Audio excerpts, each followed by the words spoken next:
pa kita hinahanap ah. Sa palengke, namili ako ng isda. Tamban. Sarap to. Hindi ba yun yung matinik na isda? Pero masarap. Sige, ako magluluto niyan. Ako na magluluto nito. Ako na bahala magluto. Sige, basta siguraduhin mong masarap ang pagkakaluto mo ha. Siyempre naman, malasang isda kasi ito. No? Papakita ko sa'yo paano ko linisin to. Simple lang. O, tignan mo, buhay pa. Sariwa pa yan. Yan, ganyan lang. Kasi itong asang, iluluto ko para sa pusa o sa aso. Diba? Very simple. Lukutin mo lang na ganyan. Just wait. Yan o. Yan o. O. Yun o.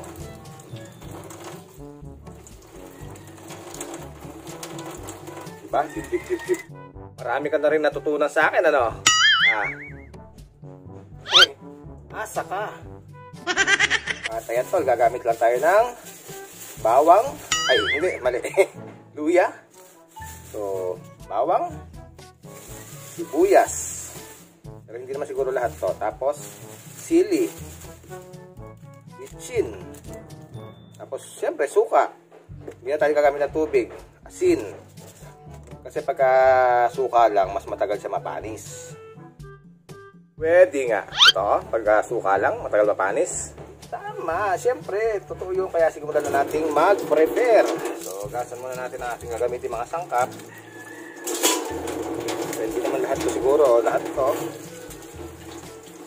Hindi naman to. Lahat to, no? Baka mabuti. Yan. Malinis. Tapos sili.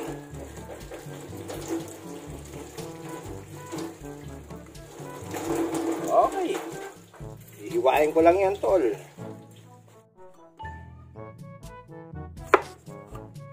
Yes.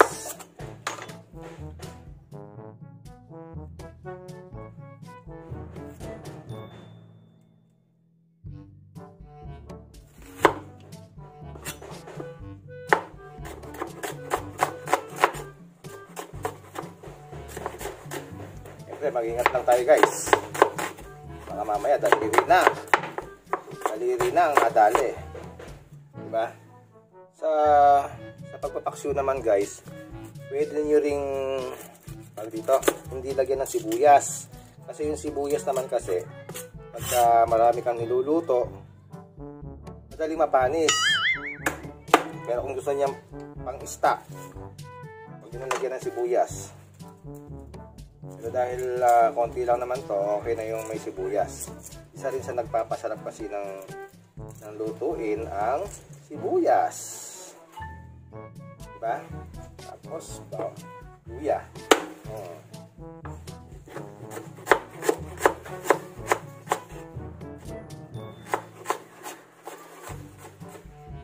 hindi ko na siya binalatan. Hinugasan ko na lang siya mabuti. Yan. Okay, tol. Samplein ko na. Yan. That's great. Then, asin. Right. Tapos, syempre, itong ating luya. Luyas. Great. Tapos, ang luya. Yan. Tapos suka. So, medyo mas maraming suka, mas maganda. Yan. Very beautiful. Tapos ganun din naman, lagyan na natin ang bitchin. Yun, lovely na sa tenderness yan guys. So, sisimulan ko na to yung pagpapapoy. Aba, dapat lang, kanina pa ako gutom, bilis-bilisan mo naman. Kaya nang dati, gusot na may diesel. Yan na magsisimulang magpa-apoy sa ating kahoy. Yan. Okay. Simulan natin sa mga manilip manipis na balat ng kahoy. Yan. Natin lalagyan ng mga solid sa ibabaw. Yan.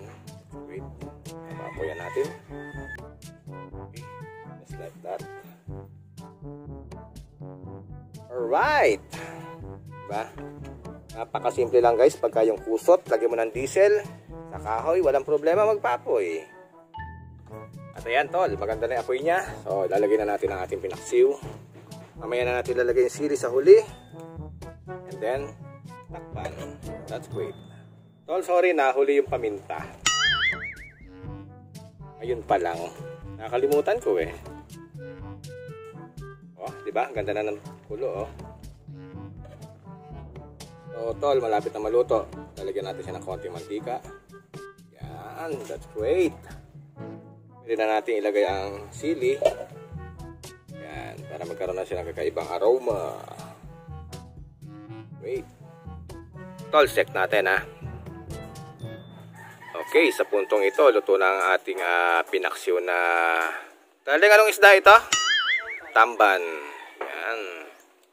Very lovely. Tol, tignan mo tol, oh. Tignan natin. Okay, magaling ang luto mo. Ganyan sana. Dami ka na natutunan.